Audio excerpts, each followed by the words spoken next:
Hello, everyone, and welcome back to the Prog Hat channel. I hope you're doing well. I hope that you are having a good weekend. Okay, so let me get into what this video is about.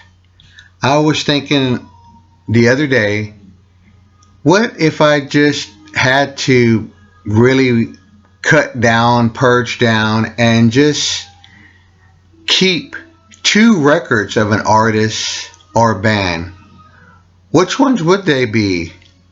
So I thought, honestly, it would probably be most likely the first 2 albums a band or an artist made that were really good, and I could be content with that. So the purpose of this video, I'm going to show some bands whose first 2 records were good, or they were great too. But I kind of don't want to say great too much, and some folks might say have their different opinions. Now, folks, these are just my opinions. And so the first group that I'm going to show is not on vinyl, but I have both their albums on compact disc. To me, format doesn't matter. I just want to hear the music. So let me begin with the band ELO.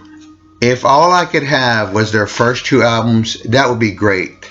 This is ELO, what is known as No Answer, or ELO Light Orchestra. I've never been able to understand that. This next one is ELO 2. To me, these are really good records. This one, like I read in interviews and heard members talk, critics say that the blueprint for this was where Sgt. Pepper Lonely Hearts Club Band left off. And so they made a statement and picked up the torch and carried it. This has Roy Wood and Jeff Lynne, 2 amazing talents, songwriting and playing multiple instruments. I even heard that Roy Wood could play up to 11 instruments, and a lot of these songs are really good songs. It's different. I won't say that they're prog all the way, but I'll say there's some elements of prog. Couple of my favorites real good are like Nelly Takes Her Bow, Queen of the Hours, Whisper in the Night. ELO 2 started to show more like, okay, Roy Wood is gone. Now it's Jeff Lynne, and he is making the ELO sound. Let's put it that way, if that makes any sense. And in Old England Town Boogie, I love that. Mama, Roll Over Beethoven, great tracks. If I just had these 2 records, I'd be content. I know it's kind of hard, I mean, if you really think about it, because we love our favorite bands. We love every album a lot of them make. Now the next one, I had to show these 2 because I'm wearing a Metallica shirt, and I love the first 2 Metallica albums, and if that's all I could have, then that would be fine. Kill 'Em All. I love the, the speed metal, the thrash metal sound. This album has it. It's killer. Even has I'm going to say this, a punk edge to it. Heavy metal, punk edge from heavy metal, if that makes any sense. Love this album. Came out back in '83. The next album didn't have too much speed metal, but it had that thrash metal. It was still Metallica. And that's Ride the Lightning. If these were the only 2 records that I could have of Metallica, and I apologize for the glare, I didn't want to take the plastic off, I would be content with that. Next, my favorite band of all time, The Who, I'm going to show here 2, but the U.S. pressings, how they came out in the U.S. The Who sings My Generation, and Happy Jack. which this is how it was released here in America.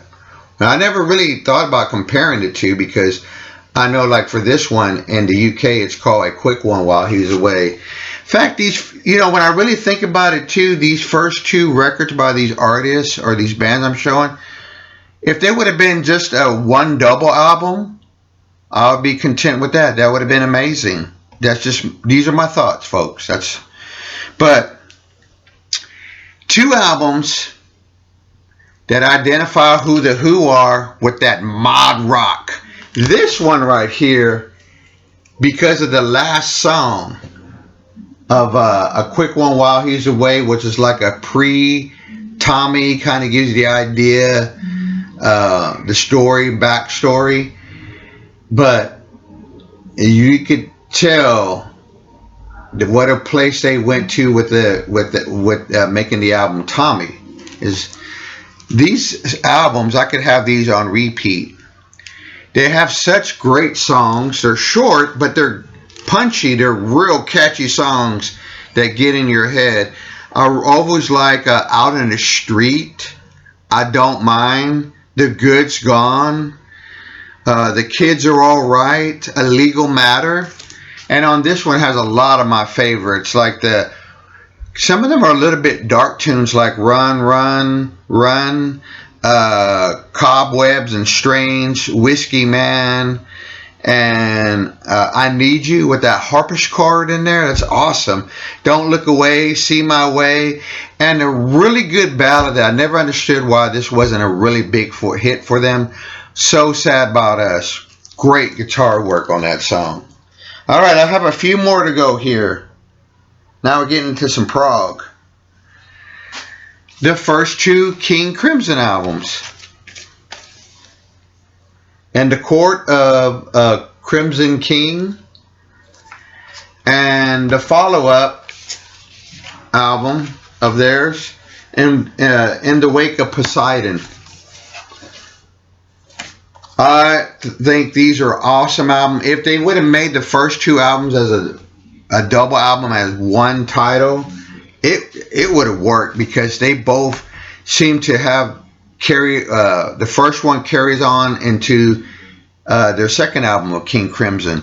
They still have that symphonic prog in them, that jazz stuff that I like, that free jazz sound, that improvisation on it, if I said that correctly, the psychedelic, that really cool atmosphere.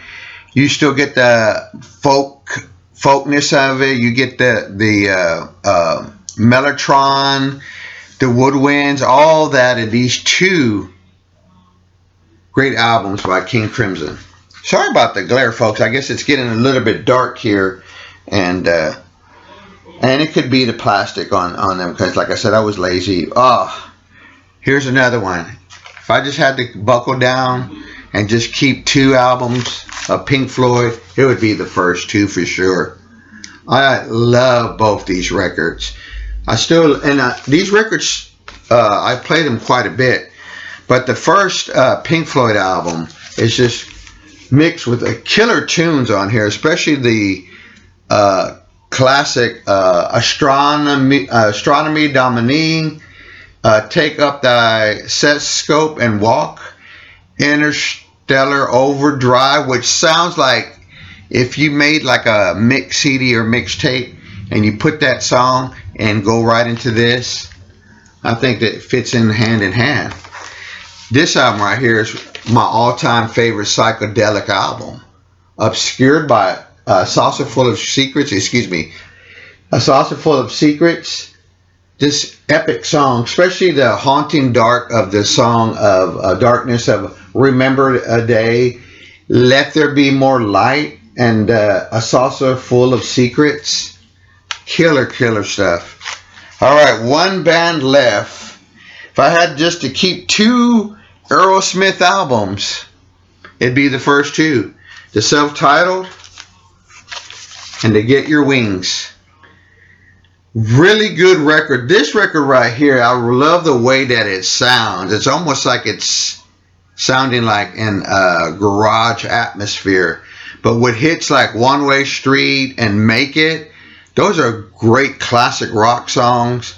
They're really kind of psyche, heavy blues, guitar playing, and walking the dog is awesome. The song Moving Out, We All Live on the Edge of Town. Oh man, that song is awesome. Then they go into this album, which has some really dark songs on it, and that's the Get Your Wings album. I love this record by them too. I mean, tunes like Seasons of Winter, Space, Woman of the World, with that great electric guitar playing and some acoustic, the great saxophone, jazzy R&B sound to the Same Old Song and Dance, Pandora's Box, a couple of albums that just continue to be played on my turntable. All right, folks, that's it. I just wanted to share bands whose first two albums were good. They were great records, and ones that if I had to like purge or had to, let's just say, move into a smaller house and I could only keep 2 records, I'll be content with those. But anyway, thanks for stopping by. I want to say thank you for those who leave comments and all the recent subscribers to the channel.